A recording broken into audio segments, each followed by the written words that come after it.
Welcome to the deep dive.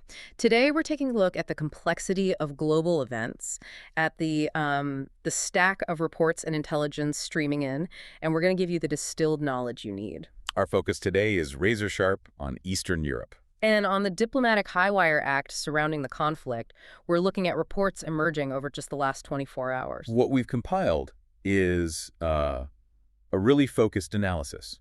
We're looking at diplomatic fallout, escalating military readiness, and some pretty profound alliance challenges. Right. And our mission is to navigate these conflicting reports, separate the signal from the noise, and make sure you walk away with the most critical takeaways. Before we jump in, though, we should acknowledge the technology that helps us process this sheer volume of data. Absolutely. This deep dive into global intelligence is generated by Stylo News, the AI-powered news application, and it's brought to you today by our sponsor, ProWave AI. Okay, so let's get into it. The most contentious piece of this has to be the peace framework that's been revealed. Yes, let's unpack that. We have to start with the controversy around this newly revealed peace plan. And this isn't just some informal proposal, is it? No, not at all. It's reportedly a draft that was crafted through high-level and, largely secret U.S.-Russia negotiations. And the sheer audacity of the demands placed on Ukraine is what makes this, well, a non-starter for Kyiv. Exactly. We aren't just talking about land here. We're talking about what constitutes Ukraine's entire national identity. That's the core of it. If you look at the major demands, they are just extraordinarily pro-Russian. They align almost perfectly with long-term Kremlin objectives. The obvious one is, of course, territorial concessions in the Donbas, basically ceding control over areas Russian forces currently occupy or claim. But the real insight here, and this is what's fascinating, is that the plan seems to prioritize a kind of cultural and sovereign annexation over simple territory. Yes. Think about two other key demands. First, the mandate to grant official status to the Russian language. And then the second, which is maybe even more politically volatile, granting official status to the Ukrainian Orthodox Church, but specifically the one under the Moscow Patriarchate. That is just fascinating because those two elements, they transform this from a simple military ceasefire discussion into something else entirely. It becomes a framework that fundamentally strips Ukraine of its independent cultural sovereignty. Right. The language and the church components, they're seen by many Ukrainian officials as cementing a permanent Russian sphere of influence, regardless of who controls the land on the map. And it doesn't even stop there. The plan also reportedly requires Ukraine to reduce its military strength by half. A massive unilateral disarmament. Exactly. And at the same time, it mandates a major reduction in U.S. military aid. So if you're sitting in Kyiv, how do you even begin to approach negotiations like that? You can't. The framework demands you have your defensive capability and accept religious subordination from the outset. The reaction from President Zelensky's administration has been, well, exactly what you would expect. Definitive rejection.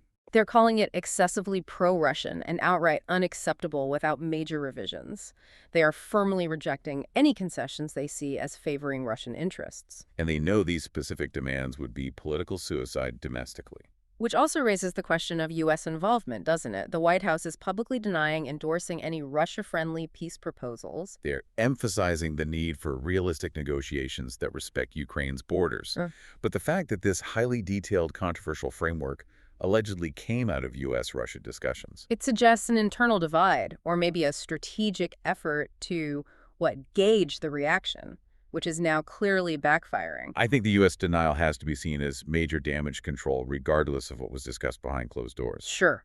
The mere suggestion that Washington helped craft a plan like this causes profound trust issues with Kyiv and European allies. And the diplomatic friction isn't just between the U.S. and Russia.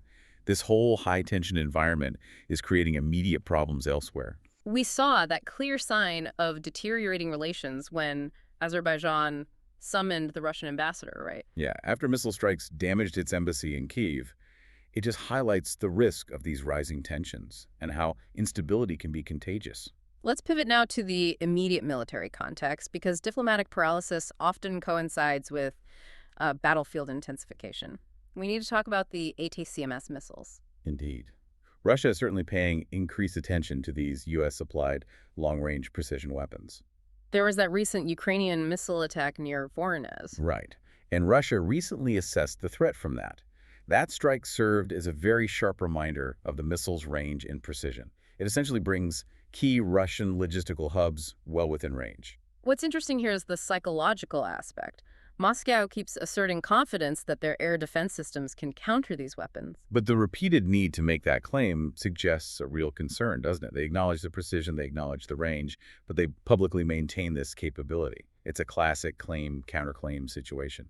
And regionally, the nervousness is just palpable. It's bleeding across borders. We see this vividly in Slovakia. Prime Minister Robert Fico publicly requested NATO to strengthen the country's air defense capabilities. He's citing overall regional security concerns. It's an interesting contradiction, though, isn't it? How so? Well, Slovakia is seeking enhanced NATO protection on its own soil, but it's maintaining its official position of refusing to supply lethal weapons to Ukraine. Ah, right. They're hedging their bets. They want the shield of NATO without directly contributing to the fight they see as fueling the regional instability. Meanwhile, on the front line itself, the grinding conflict continues around Krasnoarmeysk in the Donbas. And reports indicate that Russian forces have expanded control there, which is a significant development. That area is critical to Ukrainian defense logistics. So losing ground there affects supply lines and the operational tempo needed to sustain the defense elsewhere. And if that wasn't enough volatility, the hybrid warfare threat is escalating rapidly. This connects right back to logistics. Poland, which is the vital hub for Western aid going to Ukraine. It's on high alert.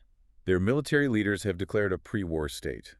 And this follows several sabotage attempts targeting critical railway infrastructure. These attempts, like the one in the Mazovian voivodeship, they're not random acts of vandalism. No, they're highly targeted, clearly designed to impede the flow of Western military aid. When a key NATO member feels it has to declare a pre-war security state over rail attacks, that tells you the conflict has already spilled into the shadow war domain. And speaking of internal security and hybrid threats, we have to mention the extraordinary and, well, bizarre claim from the FSB. About the foiled assassination plot against Russian Security Council Secretary Sergei Shoigu in Moscow. It sounds like something out of a spy novel written in the 1980s. It really does. The FSB alleged the plot involved a hidden camera disguised as a flower vase at a cemetery. It was meant to film Shoigu during a memorial visit. And regardless of whether it's true, it highlights the pervasive paranoia and the depths of the internal security operations Russia is conducting. Even if the method sounds a little fantastical. Let's shift gears now to the core challenges facing the NATO alliance itself, because some of these revelations about readiness are deeply concerning. What's truly frustrating here is realizing that the greatest obstacle to NATO readiness might not be Russia. It might be bureaucracy and infrastructure. NATO officials revealed severe logistical and bureaucratic obstacles are impeding rapid troop deployments across Europe. It's not just the distance. It's the lack of standardized rail gauges, outdated customs laws, parliamentary delays. All of which means the current redeployment time from Western Europe to the eastern flank is estimated at an astonishing 45 days. 45 days. In the modern high-intensity conflict, that kind of latency, it just severely impacts your deterrence capability. If a sudden regional advance were to happen, waiting over 6 weeks to move crucial forces from, say, Spain or France to the Baltics is simply unacceptable. And that fact alone underscores the warnings coming out of Brussels. EU Defense Commissioner Andrius Kubilius stated publicly that Europe is currently unprepared to counter sophisticated Russian drone attacks. And this isn't just about needing more advanced equipment.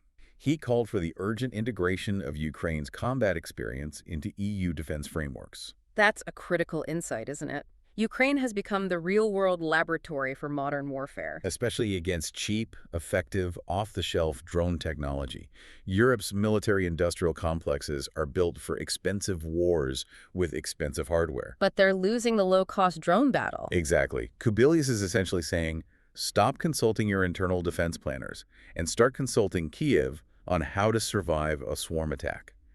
The lessons learned need to be applied immediately. And that urgency is echoed loudly in the Baltics. Estonia's foreign minister, Margus Tsahkna, issued a very stark warning about a looming Russian military buildup on NATO's eastern flank.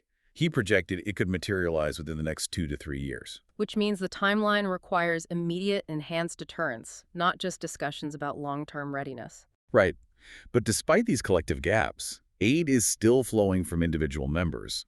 Spain, for instance, recently pledged a significant amount. It was $615 million, which is about $710 million, in military aid. And they were very strategic about how that money is earmarked. They're specifically allocating funds for anti-drone and surveillance technologies. That is a direct, tailored response to the precise threat Kubilius highlighted. It shows some member states are absorbing and acting on these lessons. Meanwhile, on the Russian side, they are continuing these strategic, long-term geopolitical maneuvers completely separate from the Donbass front line. This is about projecting global power for the next 50 years. We saw that with the construction of the new nuclear icebreaker, the Stalingrad, in St. Petersburg. A clear, deliberate move to reinforce Russia's Arctic presence and its dominance of the Northern Sea route. Building massive icebreakers signals strategic intent well beyond Europe. So when we synthesize all of these moving parts, the toxic peace proposal, the kinetic threats, the NATO readiness failures, what does it look like when the global information streams process it? Stylo News analyzes the overall sentiment across platforms like X and traditional news, and the trends are quite stark. The overriding sentiment, processed from all these sources, is high concern. Concern over rapid escalation and the clear risk of the conflict spilling over. And coupled with that high anxiety is widespread skepticism, especially among Western and Ukrainian audiences, about the viability and fairness of that peace plan. It's largely viewed as a thinly veiled attempt to legitimize Russian claims, making it nearly impossible to sell domestically in Kyiv. Yet, despite all the skepticism and anxiety, we also see strong support for action. There's solid backing for European defense enhancement, especially in air defense. And for sustained military aid to Ukraine, exemplified by Spain's pledge. If we connect this to the bigger picture, the central entities driving these events remain consistent, but their internal conflicts are intensifying. You have the Ukrainian government drawing a hard line. You have the Russian government seeking legitimacy for its claims while expanding into the Arctic. And then NATO, urgently trying to address severe military mobility gaps, and the U.S. administration managing complex internal divisions. Ultimately, these reports show a critical friction point. Diplomatic efforts, even under U.S.-Russian auspices, are just deemed fundamentally unacceptable to Kyiv. The political path is blocked. At the same time, the reality of Europe's physical preparedness, that 45-day lag, is being brutally exposed by the low-cost, high-impact reality of hybrid warfare. So here's a provocative thought for you to mull over. If the current peace framework is dead on arrival, and if NATO's collective defense is hampered by slow bureaucracy, does this situation inevitably accelerate the push for individual European powers to move toward full domestic mobilization, regardless of alliance strategy? What happens when you combine failed diplomacy with exposed military vulnerability? The report you've just heard was compiled by Stylo News, which is an advanced AI system that processes intelligence from numerous traditional news sources and high-volume social platforms like X. Stylo News gathers and normalizes vast amounts of data in real time, translating and indexing everything into a cohesive, rapidly searchable intelligence feed. This is what allows us to cut through the noise and provide the synthesis you just experienced. For AI-powered news on demand, you can subscribe to Stylo News today. Just visit us at www.stylonews.com. Thank you for joining us for this deep dive into your source material. We appreciate your attention. Be sure to watch for more Stylo News reports and follow our program on your favorite social media platforms as we continue to unpack the world for you.